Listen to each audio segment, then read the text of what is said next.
ये वीडियो बहुत इंपॉर्टेंट इसलिए है क्योंकि आज हम 3 शिप बिल्डिंग कंपनीज़ के बारे में बात करेंगे। जानेंगे कि अब आगे इन तीनों कंपनीज़ में किस तरह की हलचल होने वाली है, किस तरह से एक इन्वेस्टर को इन तीनों कंपनीज़ पे नज़र रखकर चलनी चाहिए। सबसे पहले हम मझगांव डॉक शिप बिल्डर की बात करेंगे, उसके बाद हम डिस्कस करेंगे GRSE यानी गार्डन शिप बिल्डर की, और फिर जानेंगे कोचिंग शिपयार्ड में क्या चल रहा है, कौन सी वो खबरें हैं, कौन सी वो अपडेट्स हैं जो अब हमें ध्यान रखकर चलनी चाहिए। तो वन बाय वन करके समझते हैं और जानते हैं कि आने वाले सिर्फ 2-3 दिनों में कितना बदलाव इन तीनों कंपनीज़ में आगे हमें देखने को मिलने वाला है।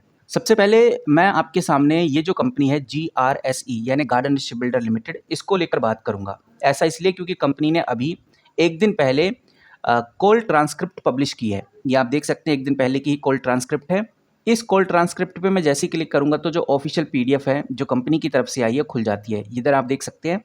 वैसे तो ये जो PDF है 19 पेजों की है, लेकिन जो भी इसके अंदर महत्वपूर्ण जानकारी दी गई है वो मैं आपको क्विक में बताने की कोशिश करूँगा, जिसमें हम सबसे पहले डिस्कस करेंगे ऑर्डर बुक की। यहाँ पर आप देखेंगे तो आपको समझ में आएगा कि कंपनी के पास जो ऑर्डर बुक है वो 13,596 करोड़ है, जिसमें शिप बिल्डिंग का ऑर्डर लगभग 12,980 करोड़ है। और इतने बड़े ऑर्डर बुक के अंदर 74% जो ऑर्डर है वो डिफेंस सेक्टर से ही कंपनी को मिला है।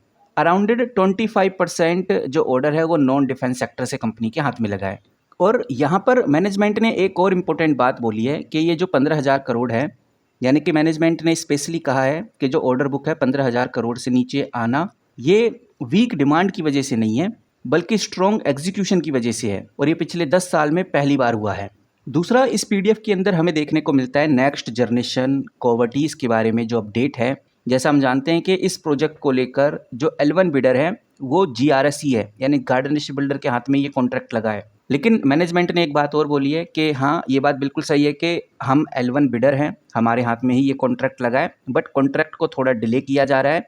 लेकिन कोई रेड फ्लैग नहीं है, ये बस ऐसे ही डिले किया जा रहा है। और कंपनी का मैनेजमेंट यहाँ पर एक्सपेक्ट करके चल रहा है कि जो नेक्स्ट क्वार्टर आएगा उस क्वार्टर तक इस ऑर्डर को एग्जीक्यूट कर दिया जाएगा, यानी कॉन्ट्रैक्ट को साइन कर लिया जाएगा। और इस कॉन्ट्रैक्ट का जो रेवेन्यू है वो रिकॉग्नाइज होगा फाइनल ईयर 2028 से स्टार्ट हो जाएगा। इस प्रोजेक्ट के अंदर बताया जा रहा है कि भाई लगभग 8 शिप गार्डन शिप बिल्डर बनाएगा, जिसमें से जो 2 शिप होंगी वो तुरंत ये कंपनी कंस्ट्रक्ट करके देगी, जितना जल्दी हो सके उतना जल्दी कंस्ट्रक्ट करेगी। और जो फर्स्ट 5 शिप डिलीवरी होंगी वो लगभग 5 साल के बिटवीन में कंपनी को प्रोवाइड करनी है। प्रोजेक्ट अराउंड 8 साल का रहने वाला है, और इसी वजह से गाइज ये जो कॉन्ट्रैक्ट कंपनी के हाथ में लगा है ये काफ़ी इंपॉर्टेंट रहेगा। इससे कंपनी को बड़ा फायदा आगे फ्यूचर में देखने को मिलेगा। उसके बाद कंपनी के फ्यूचर को लेकर भी बात की गई है। जैसा हम जानते हैं कि garden ship builder defence sector से बिलोंग करती है।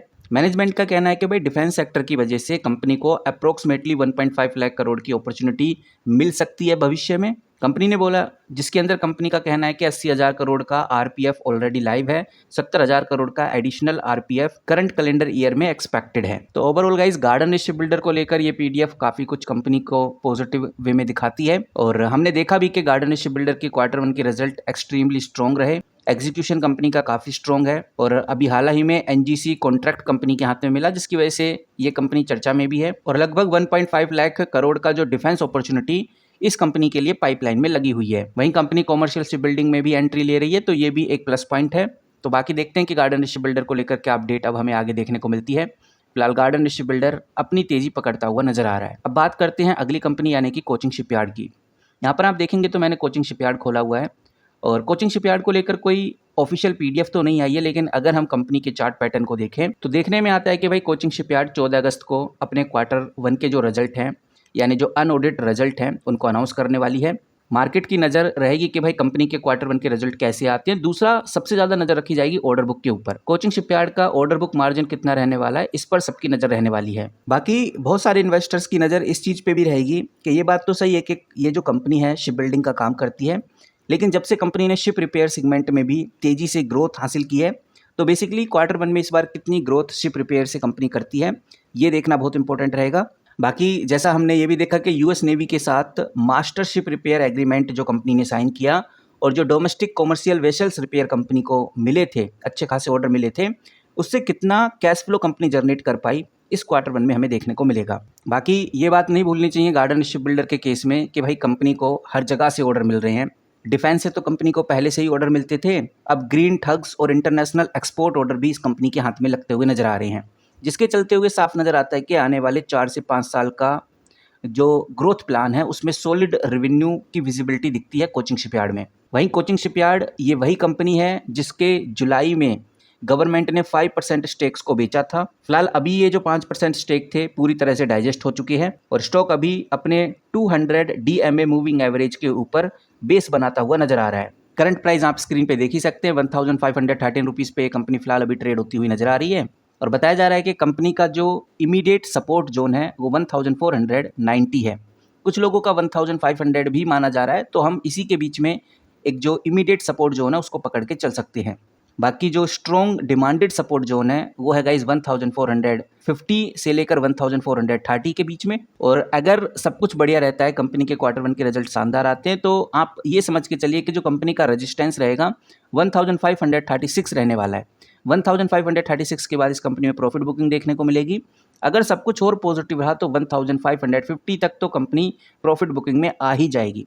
फिलहाल 1550 से ऊपर कंपनी नहीं जाने वाली, लेकिन अगर कंपनी ऐसा करती है यानी 1550 पर क्लोज होती है क्वार्टर 1 के रिजल्ट के बाद, तो फिर कंपनी में अच्छी रैली हमें देखने को मिलेगी। अब सवाल ये आता है कि भाई बेसिकली कोचिंग शिपयार्ड में करें तो करें क्या, किस तरह का प्लान हम बना के चल सकते हैं। अगर आपने पहले से ही कोचिंग शिपयार्ड को लिया हुआ है तो आप ये समझ के चलिए कि भाई कल रिजल्ट का बड़ा इवेंट है। पोर्टफोलियो को प्रोटेक्ट करने के लिए 1460 का आपको एक अच्छा खासा स्टॉप लॉस लेकर चलना होगा और कल अगर रिजल्ट पॉजिटिव आते हैं तो 1550 का ब्रेक आपको इधर देखने को मिलेगा, यानी एक फास्ट अपसाइड मूवमेंट हमें देखने को मिल सकता है।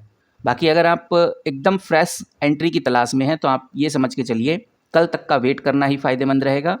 और अगर कल रिजल्ट आने के बाद ये कंपनी 1540 से लेकर 1550 के ऊपर ब्रेकआउट होती है, वॉल्यूम भी अच्छा खासा सस्टेन करता है, तब हम कह सकते हैं बायर्स का जलवा हमें आगे देखने को मिलने वाला है, यानी कि यहाँ पर फिर एक बाय को सिग्नल दिया जाता है। बाकी देखते हैं कि भाई हालात किस तरह से बदलते हैं कल। फिलहाल कोचिंग शिपयार्ड को लेकर यही खबर है। नाउ अब बढ़ते हैं अगली कंपनी यानी मजगांव डॉक शिपबिल्डर की तरफ। अगर आप कंपनी को ध्यान से ऑब्जर्व करेंगे, कंपनी के प्राइस को ऑब्जर्व करेंगे तो 2552 पे ये कंपनी आज ट्रेड होती हुई नजर आ रही है। अगर यहाँ पर आप क्लोजली ऑब्जर्व करेंगे तो आपको नजर आएगा कि ये कंपनी 2562 रुपीज़ पे ट्रेड होती हुई नजर आ रही है और कंपनी का जो 2500 का जो डिप है इससे नीचे कंपनी रिजेक्ट नहीं होती, इसके बाद हमें बाउंस बैक ही देखने को मिलता है, जिससे समझ आता है कि क्लियरली एक्यूमुलेशन इंडिकेटर यहाँ पर देखने को मिलता है। फिलहाल कंपनी ने बोला है कि हम 20 अगस्त को अपना फाइनल डिविडेंड अनाउंस करेंगे। ये डिविडेंड 4 रुपए 4.5 रुपए पर शेयर रहने वाला है, ये एक फाइनल डिविडेंड होगा। इसकी रिकॉर्ड डेट भी कंपनी ने 20 अगस्त के आसपास ही रखी है और बाकी जो एजीएम की मीटिंग है वो 27 अगस्त को होने वाली है। मजगांव डॉक शिपबिल्डर एक ऐसी कंपनी है जब इसके क्वार्टर 1 के रिजल्ट आए तो काफी शानदार कंपनी ने परफॉर्मेंस किया, जिसमें कंपनी का जो पैट है